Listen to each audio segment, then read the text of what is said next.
The marina was nearly empty when I arrived that afternoon, the air carrying that particular quality of light that only comes in late autumn, soft, diffused, as though the world itself had decided to speak in whispers. The gravel crunched beneath my feet, each step a small announcement in the otherwise profound quiet. Summer's chaos had vanished weeks ago, taking with it the laughter of children jumping from docks, a constant thrum of outboard motors, the bright chaos of beach towels and coolers and music drifting across the water. Now there was only the mist. It hung low over the harbor, not quite fog, but something gentler, a translucent veil that softened every edge and made the handful of remaining boats look like watercolor paintings of themselves. The smell reached me before I could even see the water properly salt and wet wood, that ancient marriage of sea and timber underscored by something metallic, the scent of rigging and hardware exposed to months of salt spray and sun. I walked slowly down the main dock, my tool bag heavy in one hand, a canvas tote with cleaning supplies in the other. My shoulders ached. Not from the bags, they weren't that heavy, but from something deeper, something that had been building for months. Years, maybe. The kind of tiredness that settles into your bones and makes a home there, that greets you each morning before you've even opened your eyes. The dock stretched out before me, weathered planks slightly damp from the mist, and I could hear the water before I saw it clearly, that distinctive sound of a marina at rest. Slap hiss, the gentle rhythm of small waves meeting dock pilings, retreating, meeting them again. It was hypnotic, that sound. It had always been hypnotic. Even now, exhausted as I was, I felt something in my chest begin to slow, to match its pace. There were perhaps a dozen boats still in the water.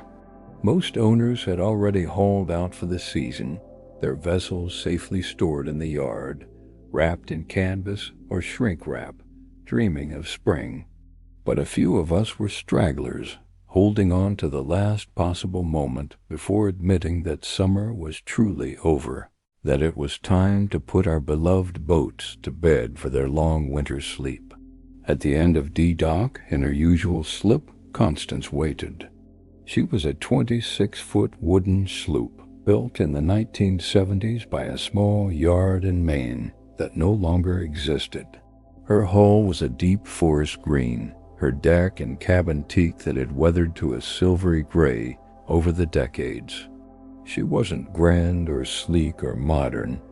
Her lines were traditional, almost old-fashioned, the kind of boat that looked like she belonged in a black and white photograph of a different era. But she was mine, and she was beautiful, and she had carried me safely through countless miles of water. As I approached, I could see her moving gently in her slip, rising and falling with the breath of the harbor. The movement was so slight, so subtle, that you had to watch carefully to notice it. But it was there, that living quality that boats have when they're in their element, when they're doing what they were built to do, which is to float, to yield to water, to be part of the conversation between wind and wave. I set my bags down on the dock and just stood there for a moment, looking at her. The rigging sang its familiar song, clink, clink, clink, as the halyards tapped against the aluminum mast. It was a sound I'd heard 1,000 times, the sound of every marina in the world, that metallic percussion that could be soothing or maddening, depending on your mood and the wind's intensity. Today it was gentle, almost tentative, as though the boat itself was tired, ready to rest. Small puddles had formed in the corners of her deck, where the scuppers couldn't quite drain everything, and they caught the flat afternoon light, turning into tiny mirrors that reflected nothing but gray sky. The teak handrails were damp to the touch, slightly cool, and when I ran my hand along the starboard rail, I could feel every grain, every place where weather and salt and sun had etched their story into the wood. This was the work I'd come to do, the work I'd been putting off for 2 weeks now, finding excuses, finding reasons to delay, but the calendar doesn't care about excuses. Winter was coming. The marina had already scheduled Constance to be hauled out in 3 days. If I didn't winterize her now, properly and completely, she would suffer for it. Wood is patient, but it isn't forgiving. Neglect has consequences. I knew this. I'd always known this. And yet I'd delayed. The way we delay so many things that require us to admit something difficult in this case, that the sailing season was over, that it was time to stop, to rest, to pull back from the water and the wind and the freedom that came with them. That's when I saw him. Just off the stern, perhaps 10 feet from the boat, a sleek head broke the surface of the water. Dark eyes, long whiskers, an expression of what I could only describe as profound skepticism. Barnaby, the harbor seal who had taken up residence in this marina sometime in June, and had appointed himself the unofficial inspector of all human activity. He stared at me. I stared back. "I know," I said aloud, my voice sounding strange in the quiet. "I'm late. I should have done this 2 weeks ago." Barnaby made a sound something, between a snort and a cough, and continued to stare. His whiskers twitched slightly. If seals could raise eyebrows, he would have raised both of them. "I'm here now, aren't I?" I said, feeling oddly defensive. "Better late than never." Another snort. Then he dove, his body slipping beneath the surface with barely a ripple, and I was left standing there, having just had a conversation with a marine mammal who clearly found me wanting. I picked up my bags and stepped aboard Constance, feeling the familiar slight shift as the boat adjusted to my weight. The deck was slippery from the mist, and I moved carefully, my feet knowing the way even though my mind was elsewhere. This boat and I had logged hundreds of hours together. I knew every inch of her, every quirk, every sound she made in different conditions. She was more than fiberglass and wood and metal. She was a companion, a teacher, a keeper of secrets and witness to transformations. And now it was time to care for her the way she had cared for me. I started with the cabin, descending the short companionway ladder into the small interior space that smelled of varnish and canvas and something indefinably musty, the smell of a boat that had been closed up for a few days, breathing its own air, holding its own memories. Light filtered through the 4 small portholes, creating moving circles of illumination on the varnished wood surfaces as the boat rocked gently. The cabin was simple 2 narrow bunks, a small galley with a Singer burner stove, a navigation station that was really just a fold-down table. But it was enough. It had always been enough. Some of my most peaceful moments had been spent right here, anchored in some quiet cove, listening to rain on the cabin top, reading by lantern light, feeling utterly safe in a space barely larger than a walk-in closet. I began removing things systematically. The cushion's first canvas-covered foam pads that served as both seating and bedding. They were heavier than they looked, dense and substantial, and as I pulled them out, I caught the scent of summer, sunscreen and salt, coffee and something green, like sun-warmed canvas. Each cushion was a memory. The port settee cushion still had a faint stain from the morning I'd anchored off the lighthouse and spilled my coffee while watching the sunrise. The starboard one bore the imprint of countless afternoons spent reading, napping, simply being. I carried them up into the cockpit, then down the dock to my car, making 3 trips. My legs registered the effort, not pain, exactly, but awareness. When had walking become something I noticed? When had my body started keeping score? Back in the cabin, I gathered the smaller items. Navigation charts, creased and coffee-stained, marked with pencil notes about currents and anchorages, and beautiful places I'd found. A logbook filled with my handwriting, documenting every voyage, every hour under sail, every decision about when to reef and when to run, and when to simply drop the hook and wait for better weather. A life jacket that still smelled like the sunscreen my niece had been wearing when I took her out in July. A small box of tools. A waterlogged paperback novel. A coffee mug I'd forgotten in the forward berth. Each item was a thread connecting me to the summer that had been. And as I removed them, as I emptied the cabin of everything that moisture and cold could damage, I felt something strange.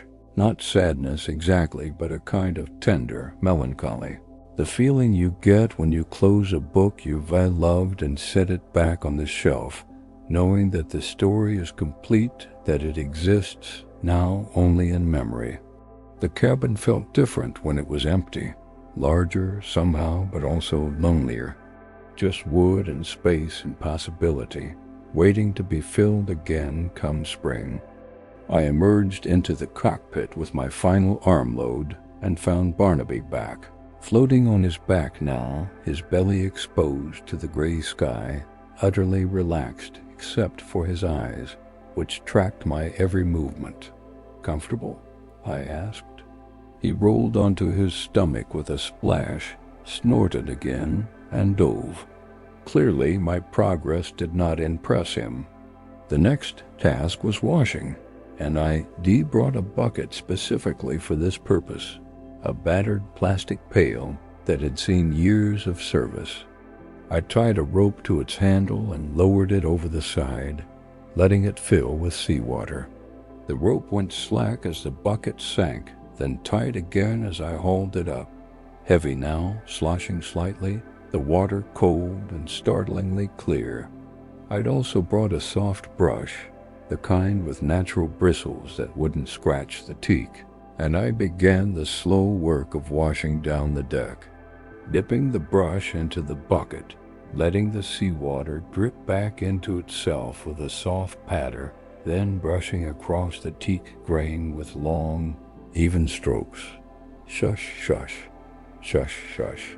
The sound was soothing, rhythmic, and the work required just enough attention to keep my mind focused, but not so much that I couldn't let my thoughts drift.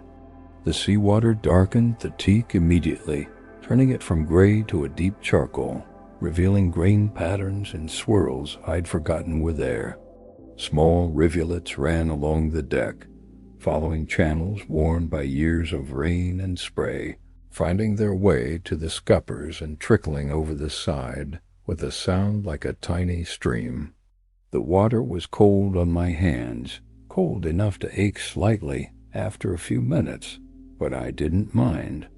There was something purifying about it, something ancient and right about washing with water from the very element that had held this boat all summer. It felt ceremonial somehow, not religious but reverent. I worked slowly, methodically, moving from bow to stern, covering every inch of deck. The mist was thickening slightly, beading on my jacket, dampening my hair. I could taste salt on my lips, feel it in the air I breathed. Everything smelled of the sea, that complex aroma of salt and minerals and living things and time. Barnaby surfaced again, this time wearing what appeared to be a piece of kelp draped over his head like some sort of judgment wig. He looked absolutely ridiculous and somehow even more disapproving. I actually laughed for the first time in what felt like weeks. "That's a good look for you," I said. "Very authoritative." He shook his head, the kelp flying off, and fixed me with a stare that clearly said I was not taking this seriously enough. Then he dove again, and I heard a distant splash somewhere near the neighboring dock. Apparently he had other boats to inspect, other humans to find lacking. When the deck was washed, I took a moment to rest, sitting on the cockpit combing, my feet on the seat, my back against the cabin house. My shoulders ached from the brushing, a good ache, the kind that comes from physical work done with care. The harbor stretched out before me, gray and peaceful, a few gulls calling in the distance, the mist turning everything soft and dreamlike. This had been a good summer. Not perfect, no summer ever is but good. I'd sailed more than I had in years, taking Constance out almost every weekend, exploring the islands and coves that dotted this coast, anchoring in places where the only sound was wind and water and birds. I'd remembered what it felt like to be competent, to be challenged, to be fully present in the moment, because sailing demands presence. You cannot sail while distracted. The wind won't allow it. But I was tired, so deeply tired, not just from sailing, from everything, from the job that demanded more every year while giving back less, from the constant low-level anxiety of modern life, the feeling that I should be doing more, being more, achieving more, from the voices internal and external that said rest was weakness, that stopping was failure, that you had to keep pushing, keep producing, keep moving, or else you'd be left behind. I'd been pushing for so long, and Constance had been my escape, my refuge, my reminder that there were things in life that couldn't be rushed or optimized or made more efficient. The wind blows when it blows. The tide turns when it turns. You work with what you're given and you're grateful for it. But even refuge requires maintenance. Even freedom requires responsibility. I stood up, my knees cracking slightly when had that started, and retrieved the teak oil from my bag. This was the part I'd been looking forward to in a strange way. The part that was pure care, pure preservation, pure love.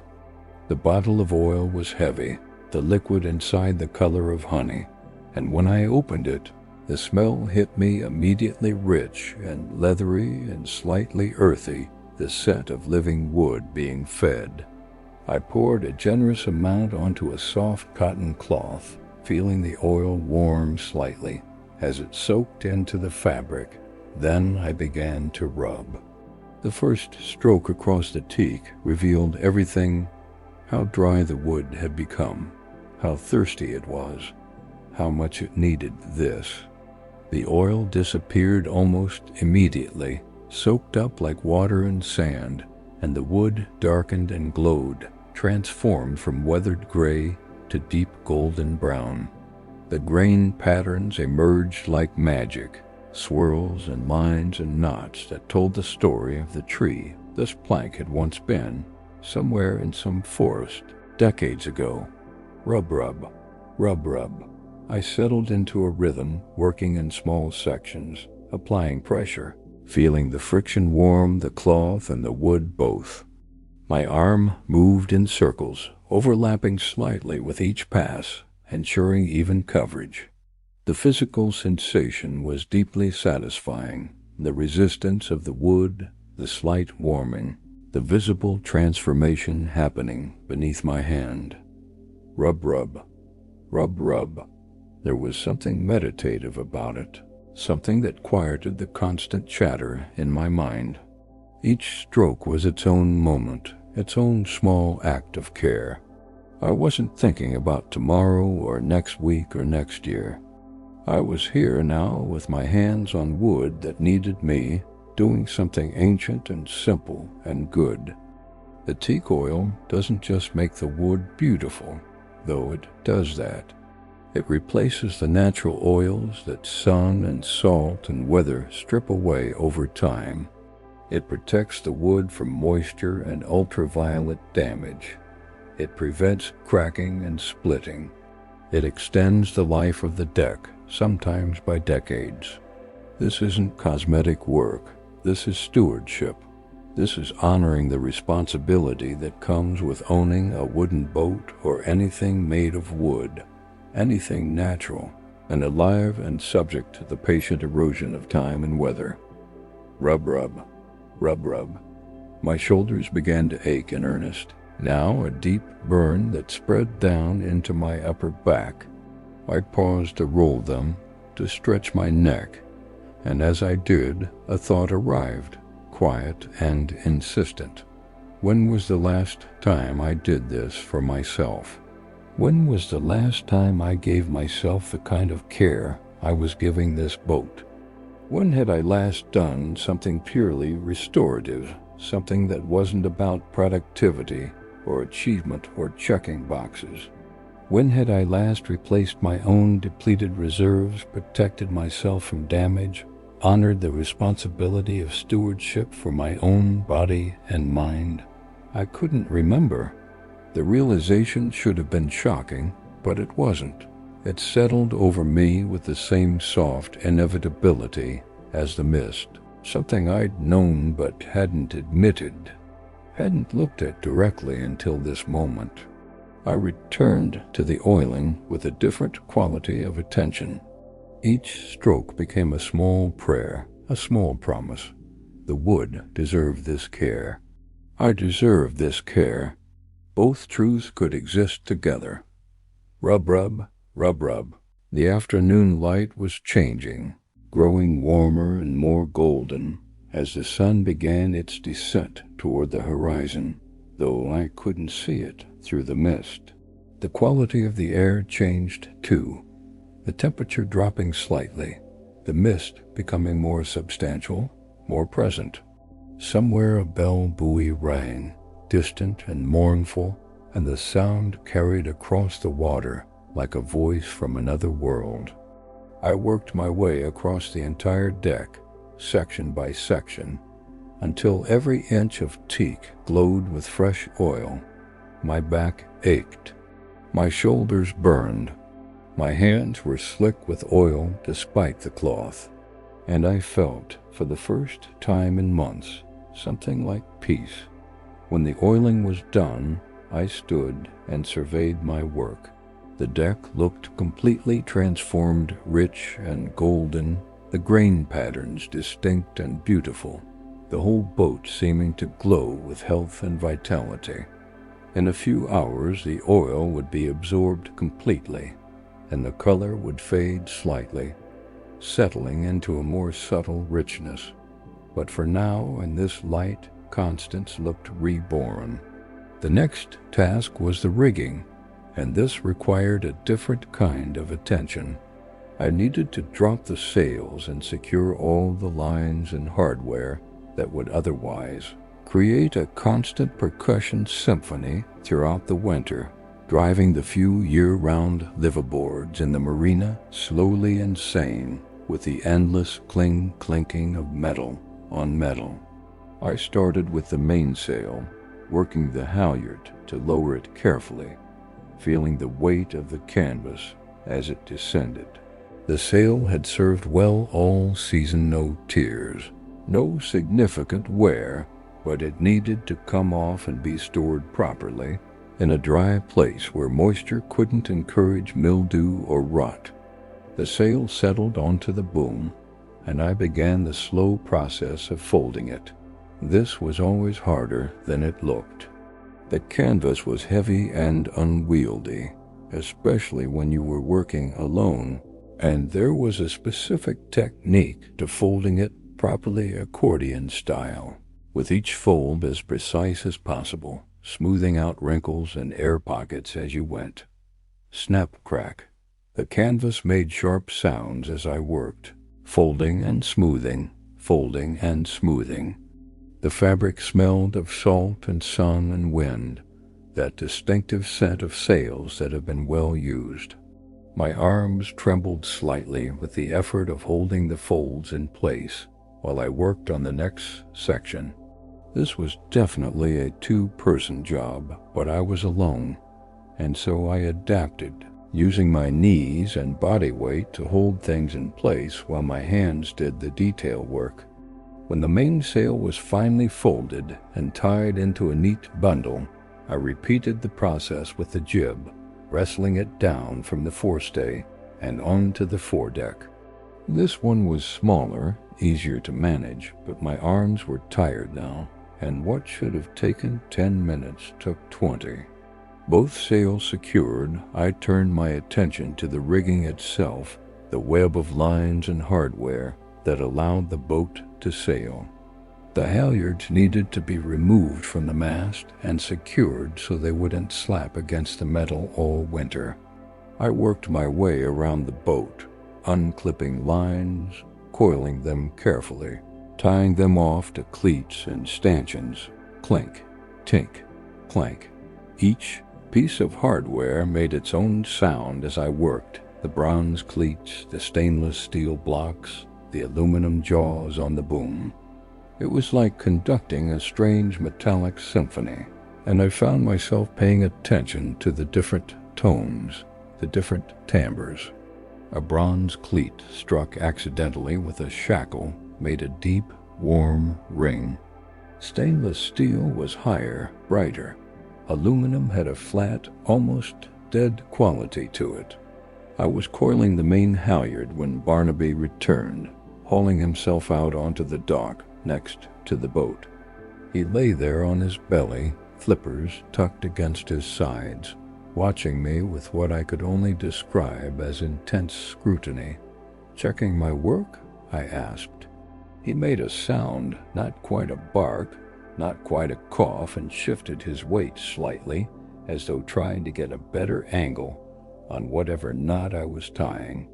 I finished the coil and secured it with a half hitch, which I thought was perfectly adequate. Barnaby snorted. "What?" I said. "It's fine."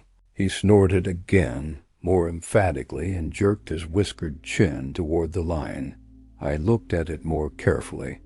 The coil was slightly loose, not as tight as it could be, and the half hitch was, well, it was fine, but it could have been neater. "You're very judgmental for someone who doesn't have opposable thumbs," I said, but I redid the coil anyway, making it tighter, neater, and finishing with a proper cleat hitch instead of the lazy half hitch. Barnaby watched the entire process, and when I was done, he made a sound that might have been approval, or might have been continued skepticism. With seals, it was hard to tell. "Better?" I asked. He yawned, showing me all his teeth, then slithered back into the water with a tremendous splash that soaked my already damp jeans. I heard him surface a moment later, exhaling sharply, and when I looked over the rail, he was floating on his back again, looking up at me with an expression of supreme satisfaction. "Thank you for that," I said dryly. He rolled, dove, and was gone. The marina was growing quieter as the afternoon waned. The few other boat owners who'd been working nearby had packed up and left. The gulls had settled somewhere for the evening. Even the water seemed to have calmed, the slap-hiss rhythm slowing to something more like a whisper. I retrieved the winter cover from where I'd stowed it in the lazaretta heavy canvas tarp, custom-made to fit Constance, treated with waterproofing compounds that made it stiff and slightly waxy to the touch. It smelled of storage and chemicals and something organic that I couldn't quite place. It was heavy, probably 30 pounds, and unwieldy, and getting it out of the storage locker and up onto the deck was a challenge that left me breathing hard. I unfolded it carefully, spreading it out on the dock first to make sure it wasn't tangled or damaged. The canvas was dark blue, faded slightly from previous seasons, and it was covered with snaps and grommets and reinforced patches at stress points. This piece of canvas would be Constance's shelter for the next 5 months, her protection against snow and ice and winter storms. Getting it onto the boat required planning and patience. I started at the bow, draping the forward edge over the pulpit, then worked my way aft, pulling the canvas over the cabin house, the cockpit, the stern. It was like putting a blanket on a sleeping child. That same quality of care, that same desire to get it just right, to make sure every part was covered and protected. Hump! The canvas settled over the deck, and suddenly all the sounds changed. The clink of rigging was muted. The ambient noise of the marina became softer, more distant.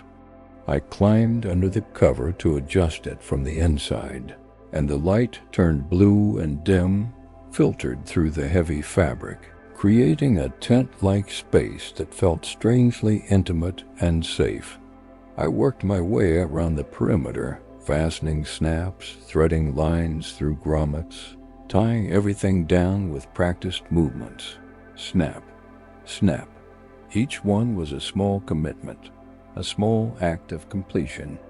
Thud, thud went the fabric as I pulled it tight.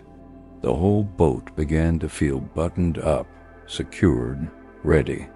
When I finally crawled out from under the cover, emerging into the gray afternoon, like someone emerging from a cocoon, I was surprised to find how much the light had changed. It was later than I'd thought. The mist had thickened into something approaching true fog, and the harbor had taken on that strange quality of sound and silence that fog brings, where nearby noises seem loud and clear, while distant ones disappear entirely. I stood on the dock and looked at Constance in her winter covering. She looked so different now. Not like a boat at all, really, but like some strange blue shape, anonymous and generic. But I knew what was underneath. I knew the teak I'd oiled, the rigging I'd secured, the cabin I'd emptied.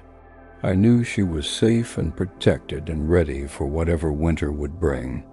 The final step would happen in 2 days, when the marina crew came with the huge travel lift to haul Constance out of the water and place her in her winter cradle in the yard.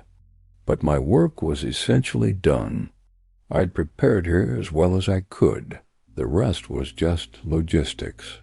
I gathered my tools and supplies, making one last check to make sure I hadn't left anything aboard, hadn't forgotten any critical step. The light was fading fast now, the fog swallowing the far end of the harbor, and I wanted to be off the docks before full darkness arrived. But before I could leave, I heard a soft splash, then silence, then a series of small exhalations. I looked over the edge of the dock, and there was Barnaby, floating vertically in the water, his head above the surface, staring up at the covered boat with what looked like satisfaction, approval. It was hard to say. "What do you think?" I asked him. "Did I do all right?"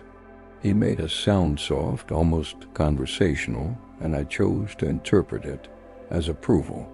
Then he made another sound, louder, more emphatic, and I realized he wasn't looking at the boat anymore. He was looking at me.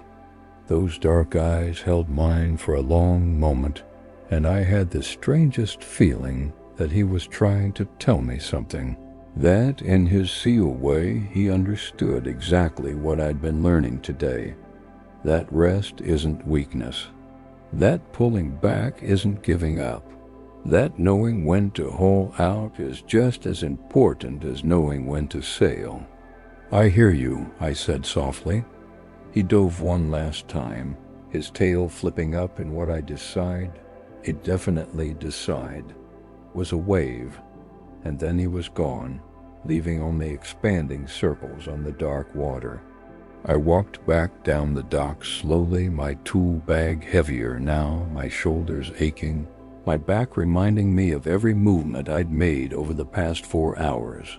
The gravel crunched beneath my feet. The fog pressed close, intimate, and slightly eerie.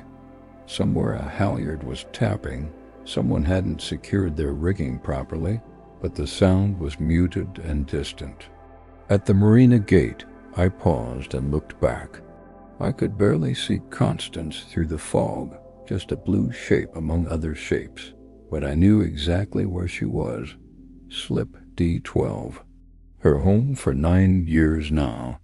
And in spring she'd go back to the water, back to her element, ready for another season. The yard crew called me on Thursday morning. "We're ready for Constance," the voice said. "Can you meet us at the marina in an hour?" I arrived to find the massive travel lift already in position, a strange wheeled machine that looked like it belonged in a shipyard building aircraft carriers, not lifting small sailboats. But it was gentle for all its size, operated by a crew who'd done this hundreds of times and treated every boat like it mattered. They worked with practiced efficiency, lowering the wide straps into the water on either side of Constance's, hull positioning them precisely under the waterline, then so slowly engaging the hydraulics. That would lift her free of the element she defloated in for the past 7 months. I watched from the dock as my boat rose into the air water streaming from her hull, revealing the green paint I'd applied 2 springs ago, the slight discoloration at the waterline where algae had grown, despite my best efforts, the few barnacles that had attached themselves near the rudder. She looked vulnerable out of the water, somehow, smaller, more fragile. But the crew knew what they were doing, and they maneuvered the travel lift with impressive precision, carrying Constance across the yard to where her winter cradle waited, a sturdy wooden frame custom-built to support her haul through months of sitting on dry and They lowered her carefully into the cradle, making tiny adjustments until she sat perfectly level, her weight distributed evenly across the support points. Then they secured her with additional braces and chocks, making sure she couldn't shift or tip no matter what the winter winds might bring. When they were done, the crew chief walked around the boat one more time, checking everything, then nodded to me. "She's all set. Safe as houses. We'll keep an eye on her through the winter.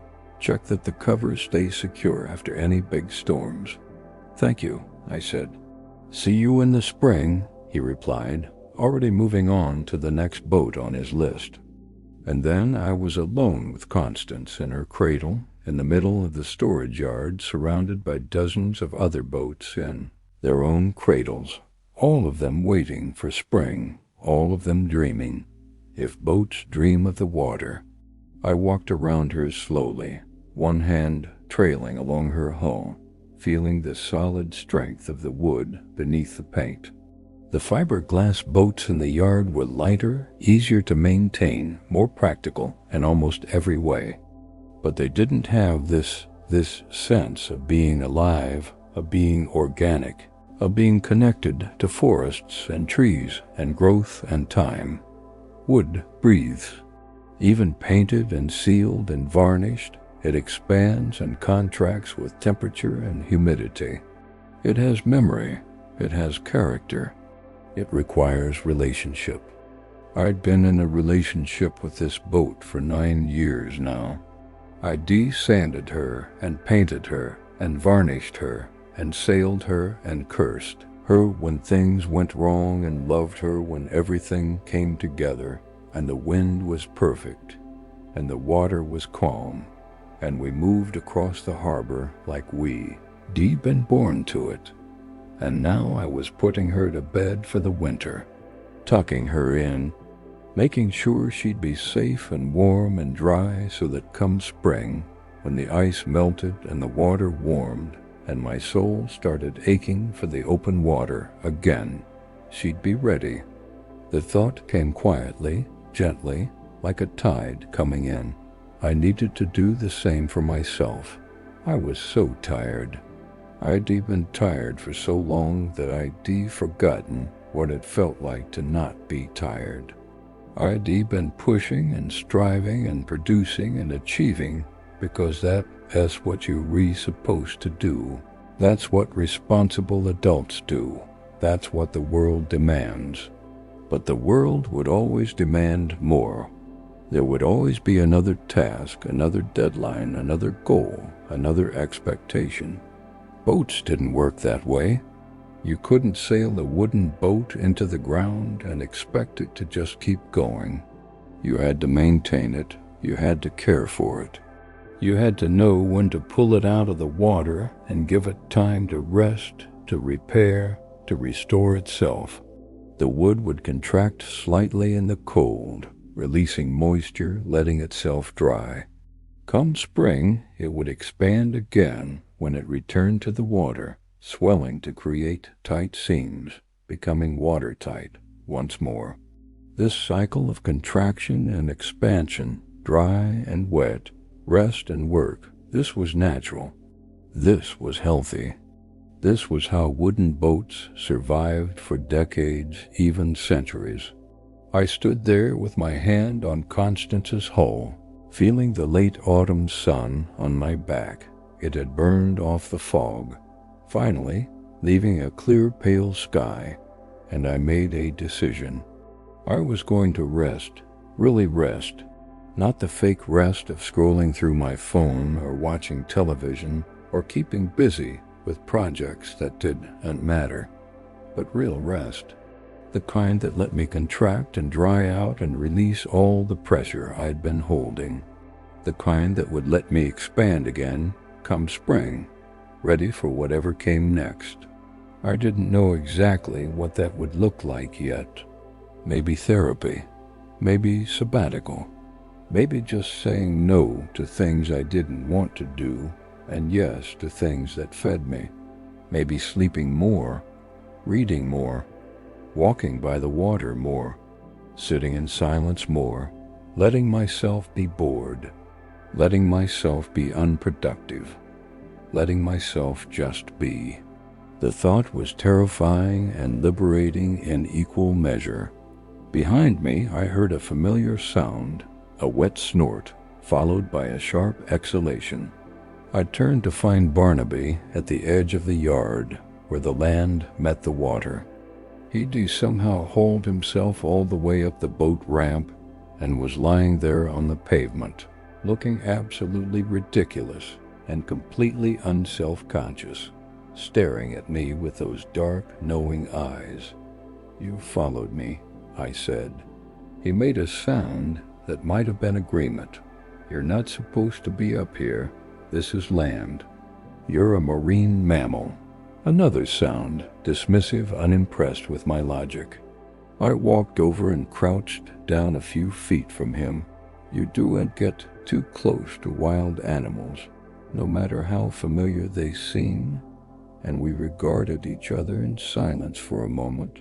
"Thank you," I said finally, "for keeping me honest, for making me check my work, for, I don't know, for being here." He rolled slightly, adjusting his weight, and made a sound I'd never heard him make before, soft, almost melodic, surprisingly gentle. Then he began the laborious process of turning himself around and making his way back down the ramp to the water, his flippers slapping against the pavement, his body undulating with effort.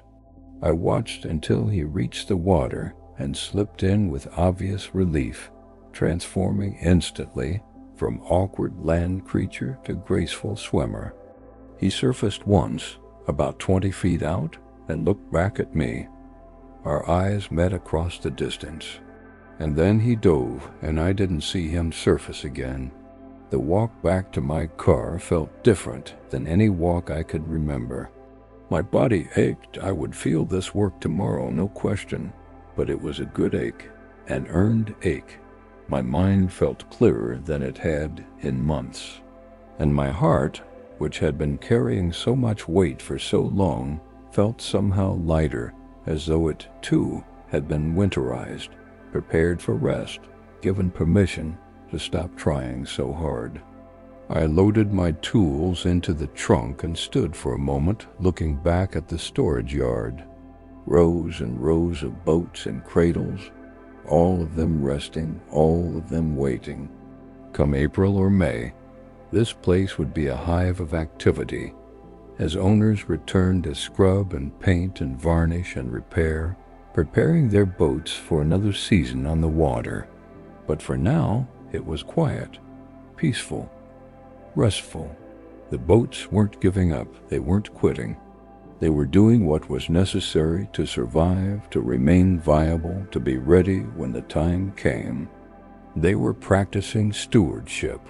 They were honoring the relationship between effort and rest, between using and preserving, between sailing and waiting.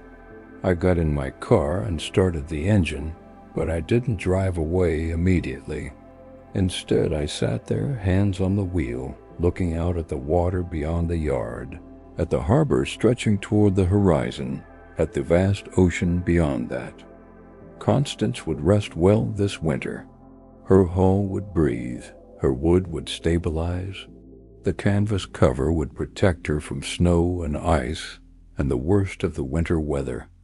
And when spring came, and it would come, it always came, she would be stronger for the rest, ready for another season of wind and waves and adventure. I could do the same. I would do the same. The realization settled into my bones with a kind of quiet certainty. I didn't have all the answers. I didn't know exactly how to winter myself properly, how to create the structures of rest and restoration I needed. But I knew it was necessary. I knew it was wise. I knew it was the most responsible thing I could do, not just for myself, but for everyone who depended on me, everyone I loved, everyone who needed me to be whole and healthy and present. You can't sail through every storm. You can't stay in the water year-round, at least not in this climate, not in a wooden boat. You have to know when to haul out. You have to know when to seek shelter. You have to know when to rest. And knowing when to rest, really knowing it, accepting it, honoring it, that wasn't weakness. That was wisdom. I put the car in gear and drove slowly out of the marina parking lot, leaving Constance behind in her cradle, safe and dry and ready for winter. The late afternoon sun was slanting across the water now, turning everything gold and amber and beautiful. The fog had completely cleared, and I could see for miles across the harbor, out past the islands, all the way to the clean line where water met sky. Spring would come, the ice would melt, the days would lengthen, the water would warm, and when it did, when the time was right, Constance would go back where she belonged, and we would sail again. But for now, for this long, quiet winter, we would both rest. We would both restore. We would both practice the ancient wisdom of knowing when to pull back, when to seek shelter, when to stop striving and simply be. The marina gate closed behind me with a soft click. I drove toward home, toward my own winter, toward the rest I so desperately needed, and had finally given myself permission to take. And somewhere behind me in the darkening harbor, I liked to think that Barnaby was floating on his back looking up at the first stars appearing in the clear sky, satisfied that his work was done, that the boats were safe, that the humans, at least this human, had finally learned the lesson he'd been trying to teach all along. Rest isn't the opposite of work. It's the foundation of it. It's what makes work possible, sustainable, meaningful. It's what allows us to sail again when spring comes, stronger and steadier for having taken the time to haul out, to breathe, to heal. The road stretched before me, leading home. My shoulders ached. My hands smelled of teak oil and salt water. My heart felt full and empty at the same time, in the way hearts do when something important has shifted, when you've learned something true about yourself and the world. I would sleep well tonight, and tomorrow I would begin the work of wintering myself, of creating the structures and habits and boundaries that would allow me to rest as deeply and completely as Constance rested in her cradle, protected and safe and preparing for spring. The thought made me smile. Me and my boat, both tucked in for the winter, both dreaming of the water, both trusting that rest was not retreat, but the most responsible act of stewardship we could offer ourselves. If this story resonated with you, if you too are learning the wisdom of rest, please consider showing your support with a like and subscribe to Deep Sleep Stories Hub for more quiet nights and restful journeys. May you know when it's time to haul out, and may your rest be deep and restorative.